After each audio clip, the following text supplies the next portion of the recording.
Pernah nggak sih Anda merasa kalau hubungan di zaman sekarang ini kok rasanya rumit banget? Nah, hari ini kita akan coba membedah sebuah pandangan yang cukup kontroversial dari seorang ahli etika Kristen Andrew Wilson. Kita akan lihat argumennya soal feminisme, peran gender, dan apa yang menurutnya jadi biang kerok masalah di dunia percintaan modern. Oke, kita mulai langsung dengan pertanyaan yang jujur aja cukup menusuk. Apa sih sebenarnya kewajiban seorang wanita terhadap seorang pria? Menurut pandangan yang kita bahas ini, masyarakat modern itu udah jelas banget mendefinisikan peran dan tugas pria. Tapi anehnya, sengaja dibuat kabur kalau menyangkut peran wanita. Yuk kita gali lebih dalam. Tapi sebelum kita bongkar argumen utamanya, penting banget nih buat kita paham dulu dasar pemikirannya. Ini tuh fondasinya, jadi semua yang akan kita bahas nanti bakal berpijak dari sini. Jadi pastikan kita semua punya pemahaman yang sama ya. Nah, di sini Wilson memakai istilah red pill yang mungkin sebagian dari Anda pernah dengar. Penting untuk dicatat, menurut dia, ini tuh bukan ideologi atau semacam buku panduan cara hidup. Anggap saja ini sebagai kumpulan data mentah, sebuah deskripsi tentang bagaimana pria dan wanita benar-benar berinteraksi di dunia nyata, bukan bagaimana seharusnya mereka berinteraksi. Oke, dengan kerangka berpikir tadi, mari kita lihat diagnosisnya terhadap hubungan zaman sekarang. Kenapa sih, menurut argumen ini, banyak banget pria yang sepertinya memilih untuk mundur atau menarik diri dari dunia kencan, apalagi pernikahan? Nah, slide ini nih, ini benar-benar merangkum inti argumennya dengan sangat visual. Di satu sisi ada tugas-tugas pria yang seolah udah jadi standar di masyarakat. Harus jadi pelindung, penyedia nafkah, dan pengelola sumber daya. Terus, di sisi lain apa tugas wanita? Menurut pandangan ini, kolom itu sengaja dibiarkan kosong, sebuah tanda tanya besar oleh budaya modern. Dan inilah konsekuensi yang diklaim akan terjadi dari ketidakseimbangan tadi. Materi ini mengutip sebuah data yang memproyeksikan bahwa dalam 25 tahun ke depan, 65% wanita bisa jadi akan berstatus lajang. Angka ini disajikan sebagai akibat langsung dari semakin banyaknya pria yang merasa bahwa pernikahan bukan lagi sebuah kesepakatan yang adil atau menarik buat mereka. Anehnya, ada sebuah paradoks yang juga disorot di sini. Beberapa penelitian besar yang dikutip katanya menunjukkan bahwa seiring dengan kemandirian dan kekuatan sosial wanita yang meningkat, tingkat kebahagiaan mereka secara umum justru menurun. Ini jadi semacam teka-teki yang coba dipecahkan oleh kerangka pemikiran ini. Jadi, apa dong akar dari semua ketidakbahagiaan dan ketidakseimbangan ini? Nah, pandangan yang lagi kita bedah ini menunjuk satu titik balik besar dalam sejarah, pergeseran budaya yang sangat radikal dalam 60 tahun terakhir.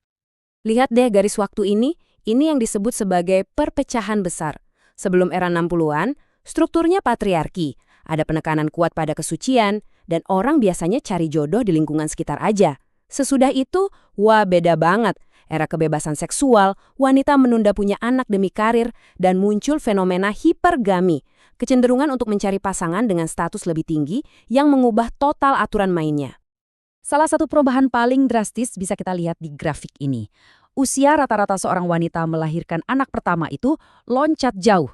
Dari yang tadinya sekitar umur 20-an, sekarang jadi hampir 30.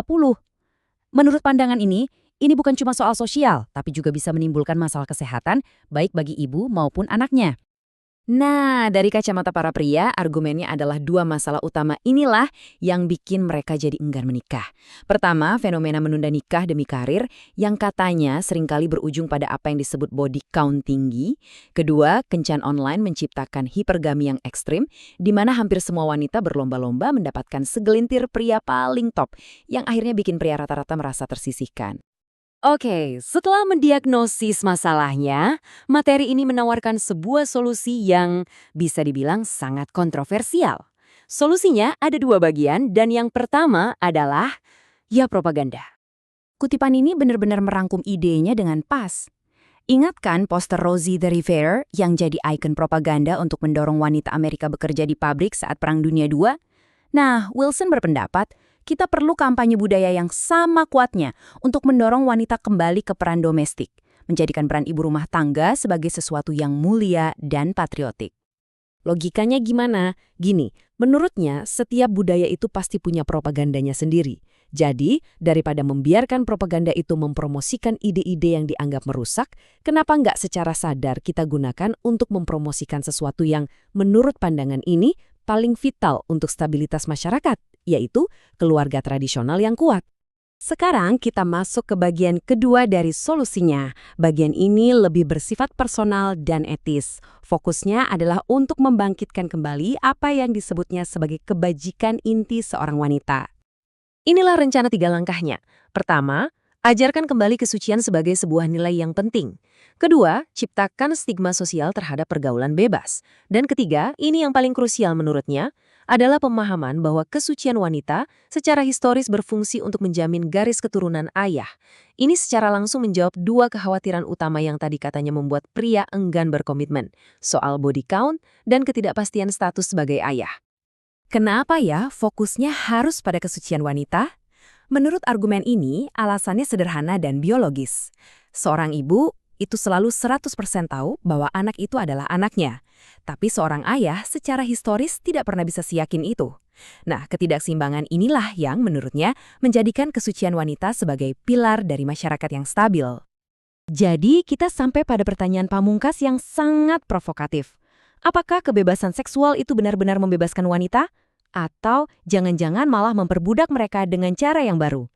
Tesis utamanya adalah apa yang kita lihat sebagai kebebasan sebenarnya telah menciptakan sebuah penjara baru, baik untuk pria maupun wanita, yang ujung-ujungnya adalah ketidakbahagiaan dan kemunduran sosial. Ini adalah sebuah pemikiran berat yang coba dilontarkan oleh argumen ini.